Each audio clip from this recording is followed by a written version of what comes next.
interesting, dear brothers and sisters, is that our Nabi Prophet sallallahu alaihi wasallam predicted that there will be, towards the end of time, a change in the way that people communicate. He said in the hadith which Ahmad narrates on the authority of Abu Sa'id al-Khudri, he said, وَالَّذِي نَفْسِي بِيَدِهِ لَا تَقُومُ السَّاعَةُ حَتَّى يُكَلِّمَ الْإِنسُ السِّبَاعَ أو حتى يكلم السباع الإنس. I swear by the one who owns my life, he said, the day of judgment is not going to happen until a day comes when man will be speaking to wild creatures. ويكلم الرجل عذبة صوته وشراك نعله ويخبره فخذه بما أحدث أهله بعده. And the day will come when man will speak into the tip of his whip and will speak to the shoelace of his sandal, the lace of his sandal. And his thigh will tell him about what his family were getting up to since he left them. What does this mean? Is this in reference to mobile phone technology? Allah knows best. The point is that he sallallahu alaihi wasallam prophesies that there's going to be what? A change in communication. Now, without doubt, and it goes without saying, social media has brought with it so much good from an Islamic perspective. The ability to advertise a talk like this, record it, publish it, share it, allowing people from the four corners of the globe to benefit from it. The countless brothers and sisters who spend their evenings thinking about how to carefully craft that next Islamic reminder to help people find their way back to their religion. Thousands of people who found their way to Islam through social media. Qur'an that is recited, hadith that is promoted, misinformation that is corrected. La ilaha illallah. So much khair.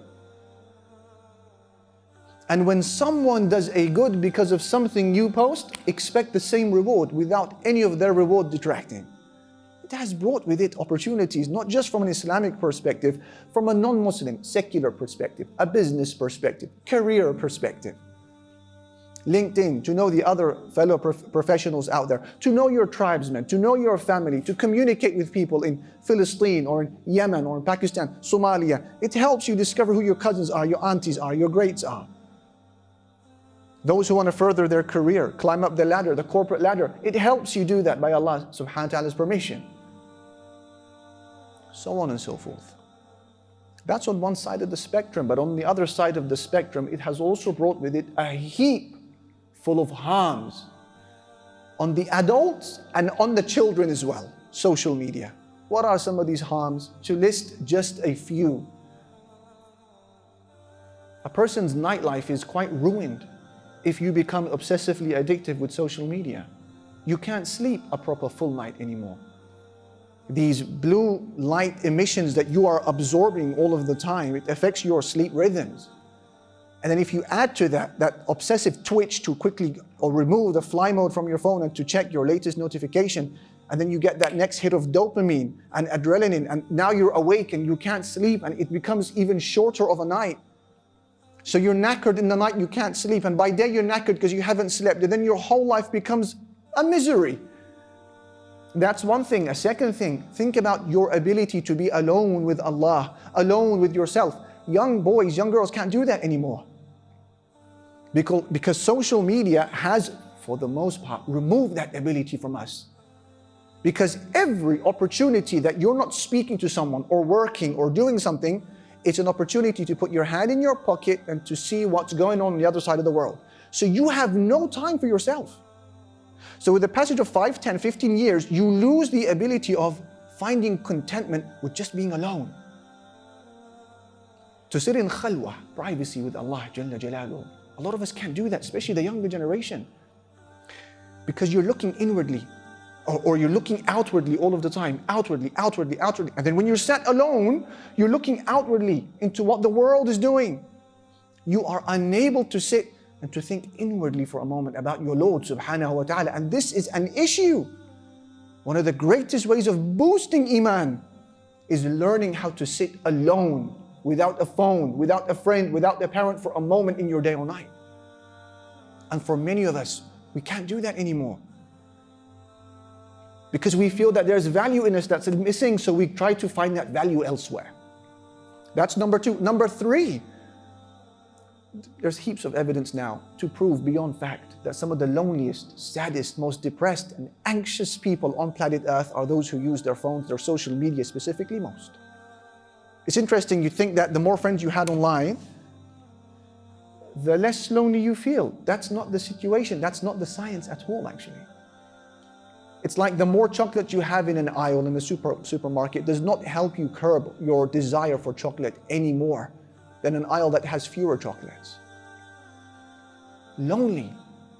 Why? Because you are constantly comparing your life, your miserable or boring life that doesn't have vacations, doesn't have business, doesn't have the latest Jordans. You're comparing your life to the highlight reel of your neighbor, to the highlight reel of someone in Australia. And they've removed all of the blemishes and the flaws of their day. So they feel lonely. Social media users feel isolated. They feel inadequate. That's number three. Number four, look at how social media has for many people made them completely socially incompetent, especially maybe the younger generation, Gen Z. They can't hold a long and deep and meaningful conversation with you, looking at you eye to eye. That's gone.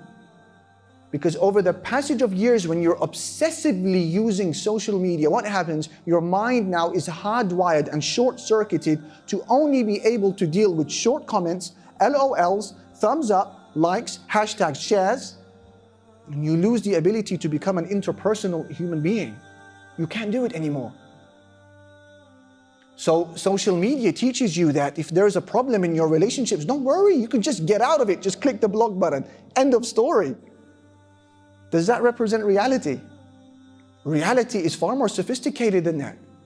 Far more messy, far more entangled, far more intertwined. You've got to be intelligent, you've got to be socially smart, you've got to look at people, you've got to talk with them, you've got to know how to deal with difficult circumstances. Social media says to you that this is an image that you gape over, you impress over, you share, you comment, you like, that's it. It doesn't teach you to look at a woman, for example, as a mother, or as a neighbor. It doesn't train you, doesn't give you those tools. It strips you of them. So you're left socially incompetent. Maybe you feel that. I have felt that. And I've experienced, as some of you have, the generation or the era before social media and after social media. I can tell you I'm not the same person. And alhamdulillah, I'm taking a break at this moment in time. It's been about a year and a half. I'm fasting, trying to give myself a break. And I have seen the effects of the detox. Don't know how long it's going to last, but it's been phenomenal. So that's another thing. The element of what? How it makes people socially incompetent. Please like, share and subscribe to the Digital Member YouTube channel and hit the notification bell. Please also like, share and subscribe to our Facebook and Twitter. Links in the description of this video.